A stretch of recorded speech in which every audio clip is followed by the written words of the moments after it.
সে ফুল গাছ করে ফুল গাছ কর কোন গাছ না বানা কার গাছ ছিল না দিদি পড়ে গেল তুই পড়ে যাবি যাবি তুই কার গাছ ছিল দেখি কই পদ দে তুই এনে এখন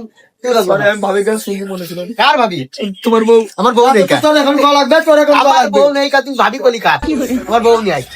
আমার বউ দেখো না আমার বউ দে আমার বউ নেই যেহেতু ও বউ ওরা হারিয়ে যাবে না ওরা হাইলো তো আমাকে বউ কই? তুমি হাই স্কুলে না তুমি হাই স্কুলের মাঠে শুয়ে কি করে ফুল বাগাছ হইলো ও সব আলসাল বাদ ও আমার বউ আছে তাই কইলা আমার ভাবির কাছে শুনি না আমার বউ নেই এখন আমার বউ লাগবে বউ দে আমি ঈদ করবো বউ নাম কব ভিডিও চলতেছে ভিডিও চলুক আর চলুক তুই আমার বউ দে। নাম কব নাম ক ও তো আজ 3 মাস আগে তালাক হয়ে গেছে এখন দেখি এনে দে যা লাগবে চলো আমার কি কইলে তুমি দাঁড়া কি কইলা তোর মুখে আলাপ বিষয় একদিন কলাম যে কিরা কার সাথে কথা কলে ভুদাই নাম ধরতে ভাবি কবি এখন ভাবি কলাম তোমার চলতেছে তালাক দিয়ে দিয়েছে তালাক দিলে তো আমি কি করবো ভাবি একবার ডাকিস ডাকিছি শেষ দুঃখ পেয়ে যে সিগারেট খেতে চলে গেছে